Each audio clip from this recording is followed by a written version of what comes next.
Alright, so in this video we're going to be looking at getting our moments drawn or applied to our system, kind of like what we did with the point loads. In the last video we were working on drawing the actual arrow object itself.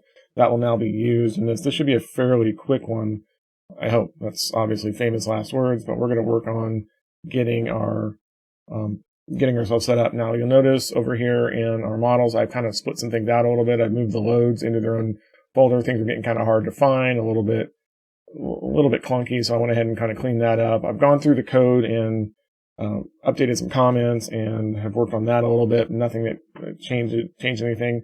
There was one item on our circular arrow and our drawing helper. I caught an error on a sign error. So if I go look at our sign error in our function that was draw circular arrow, it was kind of comically, it was working, but not the way that it should have been. So for what we saw, nothing changed. But what I ended up doing is I had to change the sign on all four of these guys. Because again, drawing coordinates on a Windows screen are positive Y down, positive X to the right. Okay, and so when my angle, then my rotational direction is positive clockwise on the Windows screen based off of the math. And what we want is we're going to want to make it so that positive is counterclockwise so that our cross product vector operators will work should I need to go down that road. And so I'll have to eventually, probably in a later video, we'll have to make some sort of mapper that will allow us to quickly and easily go between the two so I don't have to keep track of what's going on all the way through. Okay. So that's what we will, so that's the only real change. It didn't change anything else. Let's see, let's go up. Another item that we're kind of playing with is that I've gone into including some default thickness parameters that we'll have to kind of work with, like in our draw line object. So everything will now be able to override a particular thickness, and we'll do a little bit more of that here in a second. And we kind of cleaned up a few other things as we look. But for now, let's go ahead and get our moment created and copied. So all I'm going to do is I'm going to take this point force, I'm going to copy this guy, and I'm going to paste him back. Oops, don't want to do that. Put him here. We need a source file. Try this again. Copy. And then why are you not copying?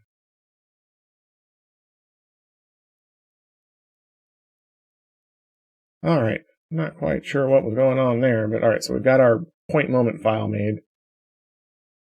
Now all we have to do is rename this guy to point moment. Got it. And then we're going to rename this guy to point moment. Got that. And then this guy is a little different than our point force in that we need to have a couple of private variables also. So private arrow directions, which is actually our sense. Okay, and then we're going to make a member M arrow directions dot, and we're going to default this to counterclockwise positive, or as our default value. Okay, we also need a getter and a setter to be able to get to this. Arrow directions, we're going to call that the sense. Okay, and then I'm going to do a get, and then M arrow directions. We're going to return in arrow directions. Return M arrow direction, got it. And then we're going to set, and then M arrow direction equals value.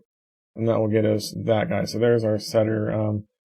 In our constructor, we're going to add a variable that gets passed in. Okay, and so arrow directions, and this is dir. All right, and then sense equals dir. And we'll store the sense of the arrow. Now, what that kind of means as we look at this is that from here on, we probably are going to be looking at, we got to be very careful about the signs on those intensity numbers, the W1, W2 parameters. Because technically a negative in one direction should be a positive in the other. All right, so we'll have to be kind of careful in that, and that means we may need to look at that. But for now, I'm okay with that. We're going to force the arrow, and then we'll assign the value to the default arrow direction for now. And we'll set that up. All right, the other thing that we need to do then is we need to now update our draw function. All right, so let's see, get that on there. and we're going to draw a couple of things. First one, we're going to draw a dot at the center of the arrow. All right, and then we're going to draw the arrow itself. So to draw the dot, that's fairly easy. Drawing, if albeit a little long, dot draw circle, and then we're going to put that on C, beam.start.x, okay, plus the D1 parameter. What are you doing? D1 parameter, okay, and then beam.start.y for a y, and then we're going to just default everything to black for now. Black, and then black 4, and then 1. So our radius will be 1, and then our thickness will be 1 as well. Okay, and then the arrow is going to be pretty much everything's the same. All right, now fill. Because we do want a solid black circle, so that's why we're doing it instead of a transparent here. We're doing that as a black. All right, and then for the draw the circular arrow. Circular arrow. Arrow gets us that, and then it's C. Everything else is the same, except now we don't want to fill that guy, so that's going to be a transparent. And then we're going to, instead of our radius and our thickness and all that, we're now going to put a sense on that guy. Does that get us all of our parameters?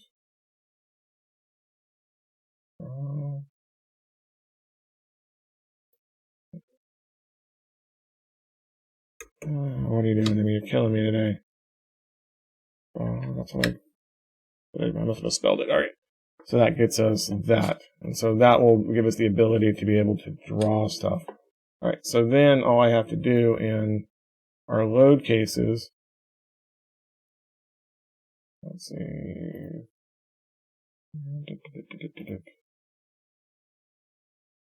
is when I come down and I look at my loads, let's add some moments to our picture. This is we're now up in on user create, where we're creating all our other test loads. So we're going to add concentrated moments. We're going to create a VM base load. And I'll load C, and that's going to be a new VM point moment. If I can remember what I called it. Point moment. And we're going to assign this one to VM beam.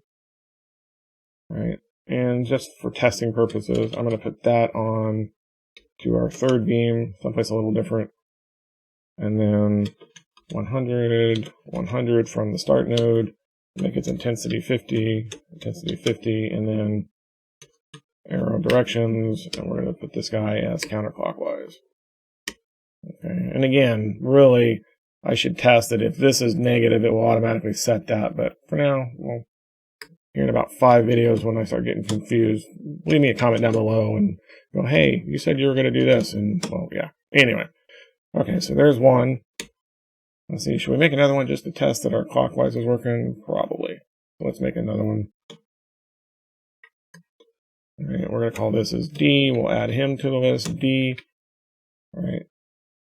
And then we're going to put him onto a different beam. Let's do beam 2. And we'll actually put him at the start, 0, 0. And then just making 50, 50. And then I don't need counterclockwise. We'll do him in the opposite direction. That gets me there. Okay, now the other piece, and this is what we forgot the last time, is up here in our on-user update where we actually draw all of this. This guy no longer throws an error. All right, so we're going to put him up here. We'll put a break on him. Okay, and then this is where we cast our point moment. And then here's our item that we're searching for, and then dot draw, and we're going to put this on main canvas. That should get us that. And now that I look at it, I bet I forgot to change one thing when I copied all that stuff. No, I didn't. Okay. Yes, I did. Okay, the piece that I forgot, and it's kind of easy to miss, I'm going to bring this down here. In the constructor of our point moment, this was the point force default, so I need to make this guy a concentrated capitalize. That would help. And that will get me that. All right, so let's see if that draws our point moments there. All right, and you can see that we have it now. We do have a problem, and that is that we have overridden colors of stuff. Okay, so I'm going to go back. First off, I need to get rid of where are my arcs at.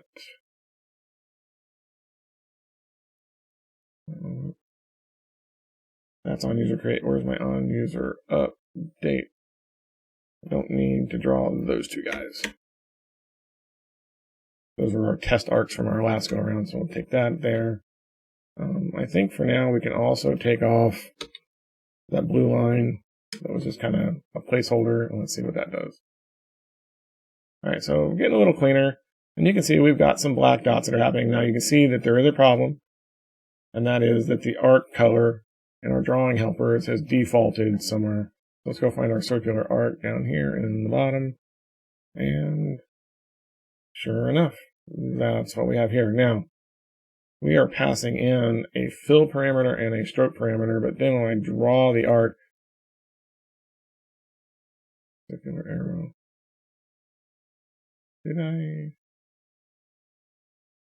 I did pass transparent in. All right, so this guy really should be fill, and this is the guy that should be stroke. That will get me there. That's where we're drawing the actual arrow itself. And then our arrowhead is using the stroke color and the thickness accordingly. All right, so let's see, that should solve that problem. And there they are. And so you can see very quickly we can get our arrows up and running on our content there. So real easy. This is a short one. Like I said, I've done a little bit of resizing of things since the last time. One of the things I guess I can show is in one of the parameters that we added was the ability last time to add a thickness to a line object. All right, and so as I was working on setting up some of those default thicknesses on here, I've now started passing, if I go to the VM beam, when I draw this guy, I have added a thickness parameter, if you will, okay, which, because I wanted to be able to do this for all drawing objects, we're going to go into the base VM object up here. I know it's getting a little convoluted. Forgot where I put it. VM base, is it here? Index. Yeah, it was here. So in our base object, okay, and this is originally this was what, for all our model objects, this is where we were doing our indexing, coming up with unique ID numbers. Everybody inherits from this. Well, I decided that on those same objects, I want to be able to draw them differently. Now, we're looking at this going, okay, I got data here, and now I've got stuff related to view here. We're not following MVVM at this point. Now, again, we'll probably pull this out and throw all that into a view model associated with all this stuff, and then keep the data alone. But we'll work on that again. We're just trying to get this running. So what happens is it sets its thickness to 1 by default, okay, and then I added a getter setter here, okay, which is all it's doing is pulling that value, okay, and then in the base objects themselves, such as in beam, okay, all I did was